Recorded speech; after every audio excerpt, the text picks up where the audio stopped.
مصطفیٰ جان رحمان پہ لاکھوں سلام۔ السلام علیکم ورحمۃ اللہ وبرکاتہ۔ بسم اللہ الرحمن الرحیم، الحمدللہ رب العالمین۔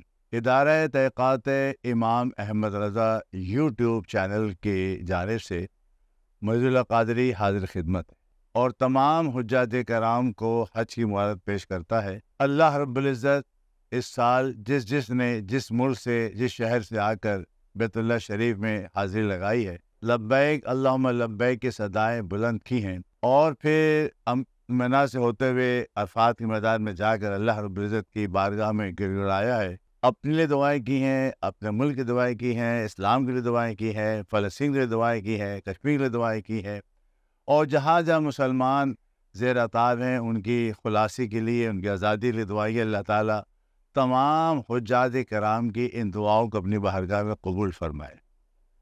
حج کی ادائیگی کے بعد یقیناً مسلمانوں کا سفر ایک اور شروع ہوتا ہے، جس کو کہتے ہیں سفر مدینہ، سفر زیارت رسول یا سفر زیارت نبی صلی اللہ علیہ وسلم۔ اور نبی کریم صلی اللہ علیہ وسلم نے اپنے حرم کو ایسے ہی حرم بنایا جس طرح ابراہیم علیہ السلام نے مکہ مکرمہ کو حرم بنایا تھا۔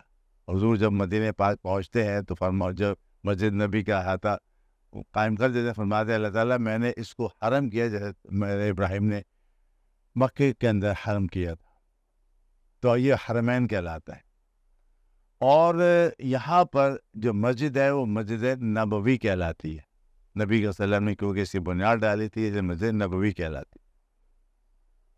اسی مسجد نبی کے ساتھ ملحقہ آپ کا گھر بھی تھا، آپ کا آستانہ بھی تھا، آپ کا دولت خزانہ بھی تھا، بلکہ یوں کہیے کہ کائنات کے سلطنت کے جو بادشاہ تھے ان کا یہاں پر محل بھی تھا، اگرچہ محل نما نہ تھا۔ اور نبی کریم صلی اللہ علیہ وسلم نے جب وصال فرمایا تو سیدنا عائشہ صدیقہ رضی اللہ تعالیٰ کے حجرے میں آپ کی قبر انور بنائی گئی، اس لیے کہ قاعدہ یہ رہا کہ انبیاء کرام جہاں بھی ہوتے تھے جب وصال فرماتے تھے تو جس جگہ رہتے تھے اسی جگہ ان کی قبر بنائی جاتی تھی۔ یہاں پر آپ کی قبر بنا دی۔ اب جب قبر بن گئی تو یہ زیارت گاہ رسول ہو گئی، اور نبی کریم صلی اللہ علیہ وسلم نے اپنی حیات میں بہت سارے ایسے کلمات ادا فرمائے جو ہمارے لیے بڑے اہم ہیں۔ اس نے فرمایا کہ جس نے میری قبر کی زیارت کی اس نے میری زیارت، اور جس نے قبر کی زیارت کی اس نے میری زیارت کی، اور ایسے ہی زیارت کی جیسے صحابہ کرام نے زیارت کی۔ تو ہمارے لیے کتنا بڑا ایک حجاج کے لیے عمرہ کرنے والے کا اعزاز ہوتا ہے۔ اگرچہ ہم آج قبر انور نہیں دیکھ پاتے کیونکہ سامنے جالی ہے اور جالی کے اندر بھی دیواریں ہیں، اس کے اندر قبر شریف ہے، لیکن بہرحال نسبت تو وہ قائم ہے نا۔ تو اب جب حجاج کرام حج سے فارغ ہوتے ہیں تو حج سے فارغ ہونے کے بعد ان کی ایک ہی لگن ہوتی ہے کہ جلد از جلد وہ مدینہ پاک پہنچ جائیں اور جا کر حضور کی خدمت میں سلام پیش کریں، اور وہاں جا کر دعائیں کریں تاکہ ہمارا حج جو اللہ نے ہمیں یہاں قبولیت کا درجہ دے دیا ہے اس پر مزید حضور صلی اللہ علیہ وسلم اپنی مہر لگا دیں۔ اسی لیے حضور فرمایا صلی اللہ علیہ وسلم نے کہ جس نے میری قبر کی زیارت کی اس نے حضور نے فرمایا کہ جس نے بھی حج کیا اور میری قبر زیارت کی اس پر میری شفاعت واجب ہو گئی۔ تو اب دیکھیے کہ ایک حج کا اور زیارت رسول اللہ کتنا گہرا تعلق ہو سکتا ہے کہ ذہن میں کسی کے آگے صاحب کیا ہو گیا، ہم نے حج تو کر لیا، ہم سیدھے گھر واپس چلے جائیے بھائی گھر واپس۔ لیکن سوچئے کہ ابھی آپ نے آدھا کلمہ پڑھا لا الہ الا اللہ، حج کا سارا جو معاملہ تھا آپ نے دیکھا وہ لا الہ الا کی طرف ہے، اللہ رب العزت کے احکامات کی تعمیل ہو رہی ہے۔ ہمارے کلمہ دو اس سے مشتمل ہے، لا الہ الا اللہ اور محمد رسول اللہ۔ جب دوسرے کلمے سے ہم آتے ہیں اللہ کے رسول کی طرف، یقیناً پھر محاور حاضر ہمارے لیے لازم ہے۔ ہمارے جانب امام حنیفہ ہیں، امام شافعی، امام مالک، ہمارے چار بڑے ائمہ کہلاتے، ائمہ مذہب کہلاتے۔ احناف کے نزدیک زیارت رسول جو ہے حج کے بعد، زیارت رسول جو ہے وہ قریب قریب واجب کے ہیں، اور مالکیہ اور حنبلیہ نے تصریح کی ہے، اور بعض مالکیہ اور شافعیہ تو یہاں تک کہتے ہیں کہ یہ واجب ہے، جس طرح فرض حج ہمارے اوپر، ایسے ہی حج کے بعد یہ فریضہ بھی ہم پر واجب ہے کہ ہم آقا صلی اللہ علیہ وسلم کے حضور حاضر کو سلام پیش کریں کہ آپ نے ہمیں مسلمان کیا، آپ ہی کے کلمے میں مسلمان ہوئے، اور آج شکر تو ہم آپ کے پاس آ رہے ہیں سلام پیش کرنے کے لیے، تو دعا کریں اللہ تعالیٰ ہمارے حج کو قبول فرمائے۔ تو اس لیے امام شافعیہ اور امام حنبلیہ کے جو بات کے لوگ ہیں انہوں نے اس کو واجب قرار دے دیا، اور بعضوں نے تو اس کو کسی حد تک یہ فرمایا کہ جس طریقے سے حج ہم پر فرض ہے، ایسے ہی زندگی میں ہمارے پر اس کی زیارت، اس کی بھی حاضری واجب ہے۔ اور بزرگ کی حدیث ہے کہ میرا جو امتی اتنی قدرت رکھتا ہو کہ میرے پاس حاضر ہو سکے، جس طریقے سے اللہ نے فرمایا کہ صاحب استطاعت ہو تو حج کرنے آؤ۔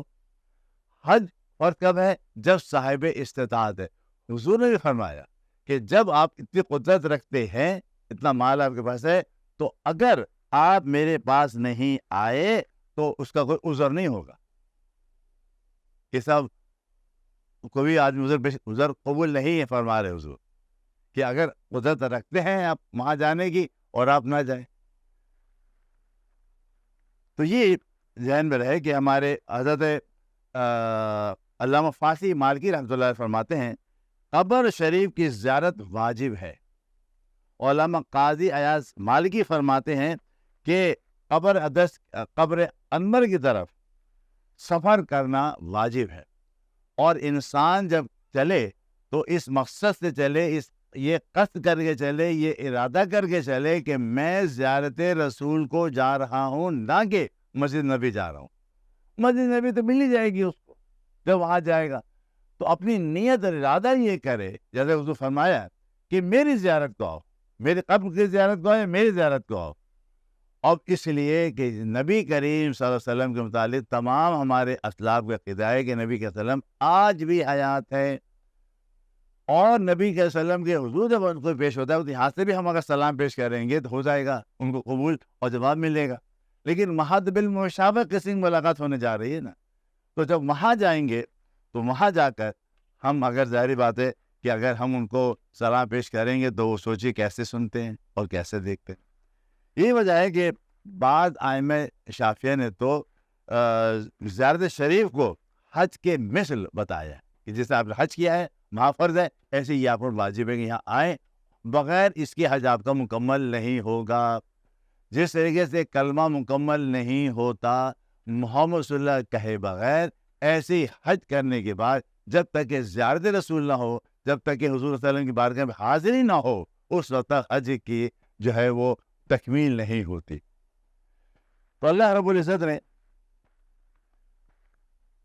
ہم سب کو یہ موقع دیا جو حج کو جاتے ہیں کہ وہ حج کو جاتے ہیں، میں حال شاید ہی کوئی ایسا ہوتا ہوگا مسلمان کہ وہ حج کو جائے اور بغیر زیارت رسول اور بغیر حضور صلی اللہ علیہ وسلم سے ملاقات کیے بغیر واپس آ جائے۔ آپ سوچئے کہ نبی کریم صلی اللہ علیہ وسلم فرما رہے ہیں کہ جو یہاں نہیں آیا اس نے مجھ پہ جفا کی، اور جو یہاں آ گیا حج کے بعد اس پر شفاعت واجب ہو گئی۔ تو کون مسلمان ہے جو یہ نہ چاہے گا کہ اس پر مہر تصدیق ہو جائے، وہاں اللہ تعالیٰ نے گناہوں کو معاف کر دیا اور یہاں نبی کریم صلی اللہ علیہ وسلم اپنی شفاعت کی مہر لگاتے۔ تو یہ ہمارے لیے بڑا اعزاز ہے، اس لیے بڑا گہرا تعلق ہے، یاد رکھیے گا، حج کا اور زیارت رسول کا۔ کبھی ایسا نہ ہو کہ آپ حج کو جائیں اور زیارت رسول سے محروم ہو جائیں۔ اگرچہ کچھ ایسے دنیا میں زمانے میں ایسے لوگ ہو گئے ہیں کہ جو یہ ورغلاتے ہیں بعض وقت، ارے بھائی وہاں جانے کی کیا ضرورت ہے، آپ نے حج تو کر لیا۔ تو حج کا رکن نہیں ہے، یہ صحیح ہے، زیارت رسول حج کا رکن نہیں ہے، لیکن حج جو آپ کر رہے ہیں اس کی مقبولیت اس وقت ہوتی ہے کہ جب آپ زیارت رسول کرتے ہیں اور حضور کی بارگاہ میں جا کر عرض کرتے ہیں رسول اللہ حج تو میں نے کر لیا، اب آپ دعا فرما دیں اللہ تعالیٰ اس کو اپنی بارگاہ میں قبول فرما لے۔ کیوں؟ قرآن کیا وَلَوْ أَنَّهُمْ إِذْ ظَلَمُوا أَنفُسَهُمْ جَاءُوكَ، یہ آیت یاد رکھیے سورہ نساء کی، کہ جب یہ گناہ کر لیں اور تمہارے حضور حاضر ہوں. ہم گناہ کر کے اللہ کے حضور حاضر ہوتے نہیں ہوتے. بیت اللہ شریف آ رہے ہیں, پھر مینا جا رہے ہیں, پھر عرفات جا رہے ہیں, مظفر جا رہے ہیں, سب اللہ کے حضور حاضر ہو رہے ہیں نا, حاضر ہو رہے ہیں. اللہ تعالیٰ ہمارے گناہوں کو معاف کر رہا ہے. اب یہاں بھی یہ کہہ رہا ہے کہ وہ تو ہم نے معاف کر دیا, لیکن ابھی زندگی تمہاری پڑی ہے, حج کے بعد سے لے کر تمہاری زندگی تک کتنا وقت ہوگا تمہیں کیا معلوم. اس کی گارنٹی کون لے گا؟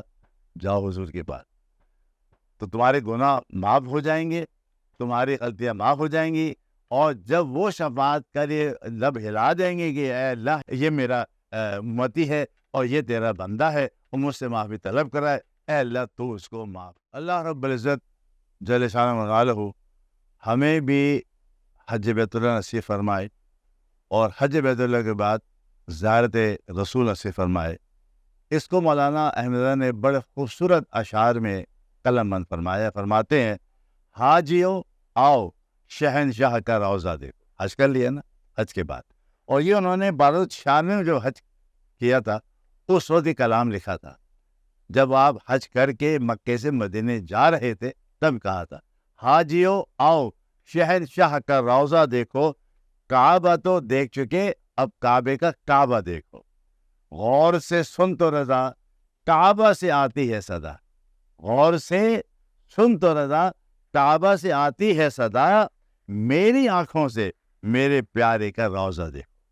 تو اس پیارے کا روضہ دیکھنے کے لیے اللہ تعالی ہمیں بھی بار بار جانا نصیب فرمائے. اس لیے جب ان کے حضور حاضر ہوں گے اور وہ اللہ رب العزت بارگاہ ہمارے دعاؤں کی مغفرت کی ہماری شفاعت فرمائیں گے, تو یقینا ہمارے لیے وہ لمحہ سب سے عظیم لمحہ ہے.